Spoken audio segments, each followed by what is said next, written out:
Rooney was speaking about this, and he pointed out that he was fuming with the owner, Mel Morris, about this perceived, on his part, this perceived lack of communication between owner and him. I haven't spoke to Mel still to this day since August the 9th. On a person, Mel addressed the players and the staff as a group on Tuesday, which obviously I was in on that meeting, but on a one-on-one conversation I still haven't had that. No phone call, no message, and I've put a lot of effort into getting these players ready to play for the club, and I just found it a little bit disrespectful, if I'm being honest. In my opinion, it wasn't sincere.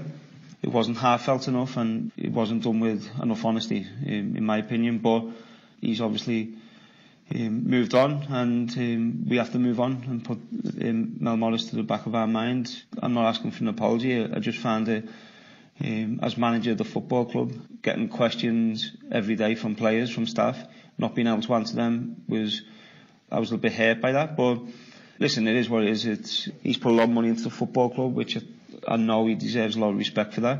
But then there's a way of handling things and being open and honest with things, and that didn't happen. So it was a little bit disappointed. Simon, when I first heard that, I thought that's fair enough. Actually, that's fair comment from Wayne Rooney. Mm-hmm. Now, someone close to Mel Morris has got in touch with me, saying Mel himself was COVID symptomatic on August the 9th, exactly around this time that we're talking about. Yeah. And that COVID situation with Mel was at its peak. Around that time, he was 8 days on oxygen, and he wasn't clear of it until early September. Yeah. So, I mean, sense of entitlement from Wayne Rooney. As a football manager, he has a right to have a communication chain. There's called a chief executive. A chief executive isn't powerless. Christian Purslow speaks more regularly about what's happening at Aston Villa than the Aston Villa owners do. So he has a dialogue with the chief executive who'll be able to keep him in the picture about what's happening, why it's happening, and where it's happening. He doesn't need to have a dialogue with the owner. It's ideal and better because the owner is the ultimate funder and the ultimate authority. But in this instance, Mel, for whatever reason, and I know Mel Morris relatively well, and I know that he's not been very well during this period, and there's been lots of things going on behind the scenes that people aren't aware of, and they won't care because they only care about the outcome. I think this is a sense of entitlement from Wayne. The players are secured creditors. The players will get paid. They are the one part of the constant thing that will be all right in this, because they will be the ones that are guaranteed to be being paid. And if for example, the worst case scenario were to come to pass, then they'll all be released as free agents and go and play for other football clubs. So the problem is not theirs. There's an element of naivety about this, because if you've got your house in order, with the greatest respects in the world, if you want to talk about respect, then go look at your behaviour earlier on in the summer. And I'm not sure that you were showing a lot of respect to your managerial position when you were getting photographed in a hotel room in a certain condition. So if you want to point the finger at other people how they should behave, get your house in order. Now, that doesn't mean that Mel shouldn't have done better in this situation. But I don't think it's helpful. I don't think this is helpful. This is not helpful, Jim. The fact of the matter is, you're sitting there talking about how you manage a situation. You need at times to respect situations in adversity, not when it's going your way. Wayne Rooney was given a gig which he was never entitled to be given because he's got no experience and no basis for being given that gig. And that means Simon, he should have a little bit more respect. But Simon, he should have expected to hear from the owner, even if it is via... Yeah, I mean, he's had time to talk to the administrators, hasn't he, Mel Morris? So one assumes he'd have had time to talk to Wayne Rooney. I do not, maybe I'm the only person who's thinking this, I don't really feel that he's trying to be completely disrespectful to the owner. I think he understands. He's called him insincere. Well, what he suggested when he's pretty sweeping comment. Yeah, but he's met with the players, and in that discussion, he didn't feel it was heartfelt. Now, he doesn't need to go into that area. I agree with that. He doesn't really need to go into that area.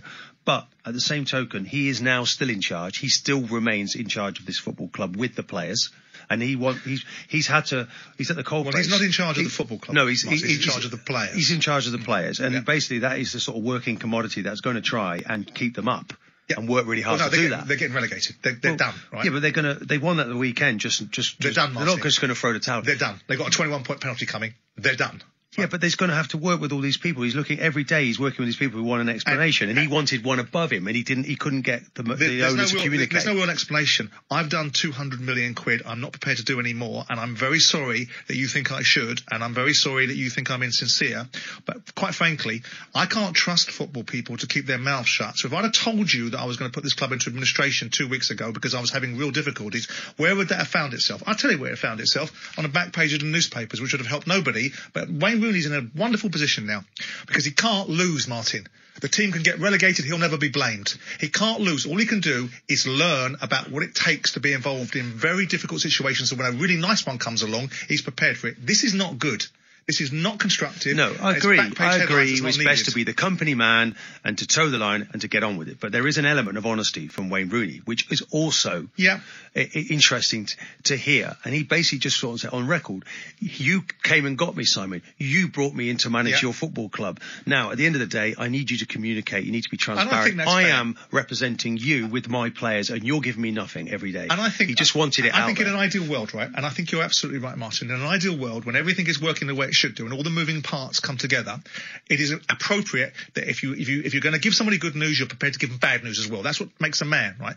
We don't really know why Mel has chosen not to communicate. We might judge it because he might think, given based upon Wayne Rooney's attitude and outlook towards life at times, that he's not to be trusted with certain information because his behaviour, whilst giving him control of the football club to manage players, doesn't warrant trusting him with a certain level of information. That might be the case. Either which way, you're right. He tested positive for COVID and he was on oxygen. Yeah, I know that, but Martin's right. If he can instruct administrators, he can tell his manager what's going on.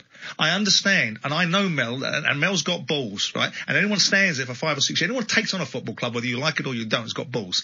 Big balls, stupid balls, whatever balls you want to say they are. And everyone who puts 200 million quid of their money in there has got balls. He'll not be remembered for that. He'll be remembered for this, which is a tragedy, which he won't want because he's a Derby fan. But when you start piling in like this isn't necessary. He cannot tell you whether Mel Morris was sincere or not. Sincere is £200 million. Get your hand in your pocket, Wayne Rooney, and see what sincerity looks like before you start judging other people. No, Wayne didn't come there as an investor. Mel Morris is an investor. I'm not talking about investment. Don't cross over into those areas. He's there to manage. Don't question someone's sincerity when you've not been put in that position. Only when you've been put in that position. Mel Morris was a custodian for that football club for this period and was supposed to manage it in the correct way, didn't. And that's very true. And that's very true. But that doesn't mean that you have the right, because you're Wayne Rooney, in a position that probably your talents don't warrant in the first place, to sit there questioning somebody else's integrity and sincerity. You're stepping beyond the pale. You are right, Martin. He should, perhaps in an ideal world, have brought the manager into his trust. But I know what that looks like. You can't trust football managers to do what you want them to do. The moment you think the worst people sometimes are the people that are working for you, the people that you should be able to trust are the very ones that turn on you. So with this in mind, I think it's a poor set of circumstances for Derby. It's dreadful for the fans. But don't be giving me that Wayne Rooney is some sort of poster boy for how things should be done. No, thank you very much. Dial it back, Wayne. Get on with what you got to do, which is manage players. You're getting paid and so are the players.